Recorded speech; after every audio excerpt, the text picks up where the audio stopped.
morning, Andover stars. Mrs. Lindquist here. I am excited to be talking to you this morning about a specific kind of book, a genre called historical fiction. It is my personal favorite, and for those of you that don't know what historical fiction is, just like the name implies, historical fiction begins with a historical setting. And then the writer takes some historically accurate events and some historical people and puts those in the story. And in addition to that, the fictional part is that the writer gets to be creative and create some fictional characters to help tell the story.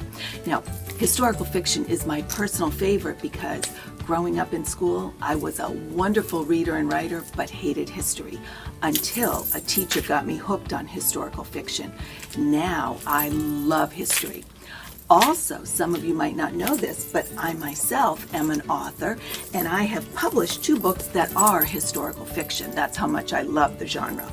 My 2 books are Saving Home is one of them, and this one is set in St. Augustine during the siege of 1702. And the historically accurate battle is told through the eyes of some fictitious children, especially 4th graders who go to St. Augustine. You're going to want to read this one. And my second historical fiction book that was just published last month is Forcing Change. This one is also set in Florida, but this one is set during the civil rights struggles of 1963 and 64. Pretty exciting. But in addition to my historical fiction books, I have some other favorites I wanted to share with you.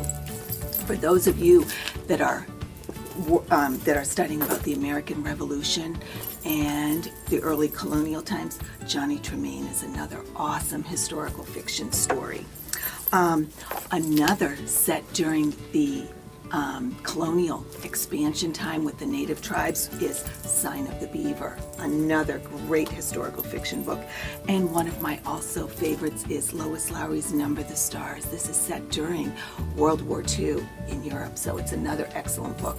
So I'm going to challenge all the students out there who think they don't like history to find a historical fiction novel and read it. I'm sure Mrs. Norton will be glad to help you find one. And for those that love history already, awesome. Keep reading those historical fiction books. Thank you, and happy Literacy Week, everyone.